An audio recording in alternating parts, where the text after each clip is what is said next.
ప్రతి ఒక్కడు ఇలాంటి సంతంతా మా బాలయ్యకే దొరుకుతారు కదరా బాబు. అన్నీ బాగున్నాయి అనుకున్న తరుణంలో ఒకడేమో కోర్టుకు వెళ్తాడు. ఒకడేమో టికెట్సే రిలీజ్ చేయడు. ఏంది ఈ సంత? ఆంధ్రాలో అయితే టికెట్ రేట్స్ 600 ఫిక్స్ చేశారు. అయినా సరే ఇది ఫస్ట్ షోకి మాత్రమే, ప్రీమియర్ షోస్‌కి మాత్రమే. అయినా సరే రికార్డ్స్ హౌస్‌ఫుల్స్ పడుతున్నాయి. ఆల్రెడీ టికెట్స్ కూడా ఆంధ్రాలో అయిపోయాయి. కానీ తెలంగాణలో ఇప్పటి వరకు టికెట్స్ ఓపెన్ అవ్వలేదు. ప్రతి ఎదవ బాలయ్యకే దొరుకుతారు. ఏం చేసేది? ఆ దిల్ రాజు గాడు ఇంతకు ముందే గవర్నమెంట్‌కి పర్మిషన్ తీసుకొని షోస్ ప్రీమియర్స్‌కి ప్లాన్ చేసుకోవచ్చు గదా! ఈ దిల్ రాజు గానికి పొగరెక్కువ, కొవ్వెక్కువ. ఎందుకులే ఇక బూతులొస్తాయి. ఆంధ్రాలోనూ, అమెరికాలోనూ కుమ్మేస్తుంటే ఈ తెలంగాణలో మాత్రం మన తెలంగాణలో మాత్రం ఇంతవరకు టికెట్స్ ఓపెన్ లేదు. ఈ దిల్ రాజు గాడు వేస్ట్. ఈ దిల్ రాజుకి ఇక బాలయ్య సినిమానే అమ్మకూడదు. బాలయ్య సినిమా అమ్మితే వేరే వాళ్ళకి అమ్మాలి కానీ ఈ దిల్ రాజు గారికి మాత్రం అమ్మకూడదు. ఇక ఈ నిర్మాతల గోల ఒకటి. ఏదో ఫైనాన్స్ మ్యాటర్. అదేదో ముందే సెటిల్ చేసుకొని చావచ్చుగా. తీరా బాలయ్య మూవీ ముందే ఇలాంటివి గందరగోళాలు పెట్టడం ఎందుకు? టికెట్స్ ఆల్రెడీ ఆంధ్రాలో అదిరిపోతుంది. తెలంగాణలో తెగ్గొడదాం అనుకుంటున్న ఫ్యాన్స్ ఆడియన్స్ కి ఇప్పటి వరకు బుకింగ్సే ఓపెన్ చేయటం లేదు. ఈ ఎదవ సన్నాసులంతా బాలయ్యకే దొరుకుతారు. ఏం చేస్తాం? బాలయ్య అభిమానుల కర్మ. బాలయ్య అభిమానులతో పెట్టుకోకండ్రా. చెన్నకేశవరెడ్డిలో ఒక డైలాగ్ ఉంది.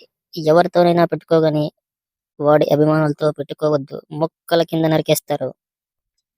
ఆ డైలాగ్ గుర్తుపెట్టుకోండి. బాలయ్యకే అన్ని అడ్డంకులు పెడతారు. రికార్డ్స్ బద్దలైపోయే మూమెంట్ లో ఎవ్వరు కూడా దాన్ని రికార్డులు ఆపాలని చూసే దొంగ డాష్లు ఎక్కువైపోయారు. మీరు ఎంత ఆపినా రిలీజ్ అయ్యేంత వరకే. ఒక్కసారి సినిమా హాల్లో సినిమా పడిందా ఎవ్వడు ఆపలేడు. అది బాలయ్య ఉగ్ర రూపం.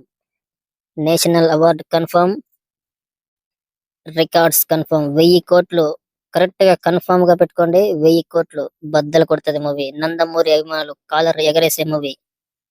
మాస్ అంటే బాలయ్య, బాలయ్య అంటే మాస్, గాడ్ ఆఫ్ మాసెస్.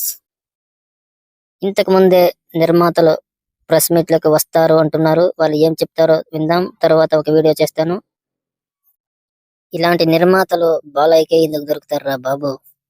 ఏదైనా కానీ రిలీజ్ కు 2-3 రోజుల ముందే అన్ని సార్ట్అవుట్ చేసుకుని రంగంలోకి దిగాలి. ఎవ్వడు అడ్డు ఉండకూడదు. అప్పుడే ఏ హీరో స్టామినా ఎంతో తెలుస్తుంది. ఇన్ని అడ్డంకుల్లో కూడా బాలయ్య శివ తాండవం ఆడుతున్నాడు బుకింగ్స్ లో.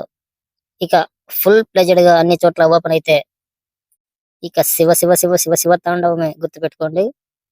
ఈ అడ్డంకులన్నీ తొలగిపోవాలని ఆ శివయ్యను మనసారా కోరుకుంటూ మీ తొలివలపు ఛానల్ మరొక వీడియోతో మీ ముందుకు వస్తాను. అంతవరకు మీరు ఆశీర్వదిస్తారని అభిమానులు, ఆడియన్స్, ప్రేక్షకులు ప్రతి ఒక్కరూ మన ఛానల్ ని సబ్స్క్రైబ్ చేసుకోవాల్సిందిగా కోరుతున్నాను. గంట సింబల్ ఆన్ లో పెట్టుకోండి. నేను చేసే ప్రతి వీడియో మీ ముందుకి వస్తుంది. జై ఓం నమ శివాయ. ఈ వీడియోకి మాత్రం నేను జై బాలయ్య అనాలనుకుంటున్నాను. ఎందుకంటే బాలయ్య ఎక్కడున్నా శివతాండవమే. శివుడు వేరు, బాలయ్య వేరు కాదు. బాలయ్యలోకి శివుడు వస్తాడు ఈ సినిమాలో. జై బాలయ్య, జై జై ఓం నమ శివాయ. Subscribe all.